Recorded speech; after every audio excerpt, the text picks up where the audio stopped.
জুলাই সনদ ঘোষণার দাবিতে এখনো শাহবাগ মোড়ে অবস্থান করছেন জুলাই যোদ্ধারা। দর্শক, বিস্তারিত জানাতে যুক্ত হচ্ছেন সহকর্মী সাদ আহমেদ। সাদ, আন্দোলনের সবশেষ পরিস্থিতি জানাবেন, আর কি আসলে বলছেন আন্দোলনকারীরা? আমি এখন দাঁড়িয়ে আছি রাজধানীর শাহবাগে। যেমনটি দেখতে পাচ্ছেন, দ্বিতীয় দিনের মতো কিন্তু এখানে অবস্থান করছেন জুলাই শহীদ পরিবার ও জুলাই যোদ্ধা নামে একদল আন্দোলনকারী। তাদের যেটি দাবি, তারা হচ্ছে যে জুলাই ঘোষণাপত্র এবং জুলাই সনদ দ্রুত বাস্তবায়নের দাবিতে কিন্তু তারা এই শাহবাগ মোড়ে এসে অবস্থান নিয়েছেন এবং দ্বিতীয় দিনের মতোই কিন্তু তারা এই আন্দোলন চালিয়ে যাচ্ছেন। তাদের যে দাবি, সেই দাবিগুলোর মধ্যে আমি যদি একটু বলি, সেগুলো হচ্ছে যে আজ জুলাই শহীদ এবং জুলাই যোদ্ধা যারা রয়েছেন তাদেরকে আজীবন সম্মাননা, আহতদের চিকিৎসা এবং পুনর্বাসন নিশ্চিত করা সহ আরও বেশ কিছু দাবিতে কিন্তু তারা দ্বিতীয় দিনের মতো এখানে এসে অবস্থান নিয়েছেন। আমি যদি একজনের সঙ্গে একটু কথা বলতে চাই। আচ্ছা, আপনারা তো আজকে দ্বিতীয় দিনের মতো এখানে অবস্থান করছেন, তো এখন পর্যন্ত আপনাদের দাবি দেওয়াগুলো যদি আমাদের কাছে আবার একটু তুলে ধরেন এবং আপনাদের মূল দাবিগুলো কি, যদি সেগুলো পূরণ না হয় তাহলে আপনাদের পরবর্তী পদক্ষেপ কি হবে?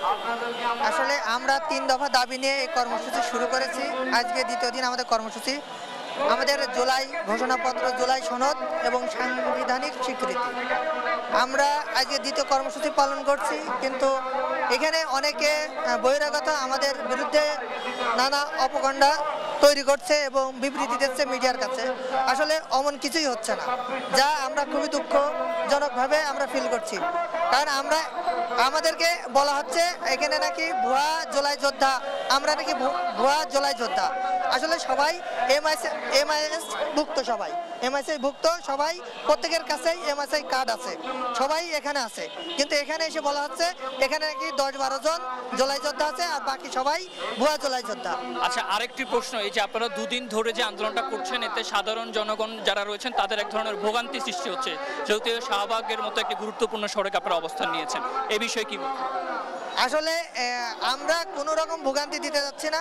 আমরা কালকে থেকে শান্তিপূর্ণ করার চেষ্টা করছি। যখনই দেখেছি যে আসলে আমাদের এই তো অবস্থান কর্মসূচি, তো যেমনটি শুনছিলেন, তারা যেটি বলছিলেন, তারা তাদের যৌক্তিক দাবিতে কিন্তু তারা এখানে এসেছেন, এমনটি কিন্তু তারা জানিয়েছেন এবং তাদের মতে কোনো ভোগান্তি হচ্ছে না, তারা শান্তিপূর্ণভাবে তাদের আন্দোলন চালিয়ে যাচ্ছেন। তো এই ছিল শাহবাগ মোড় থেকে আমার কাছে সর্বশেষ। শাহবাগের মোড় থেকে জানাচ্ছিলেন আমাদের সহকর্মী সাদ আহমেদ।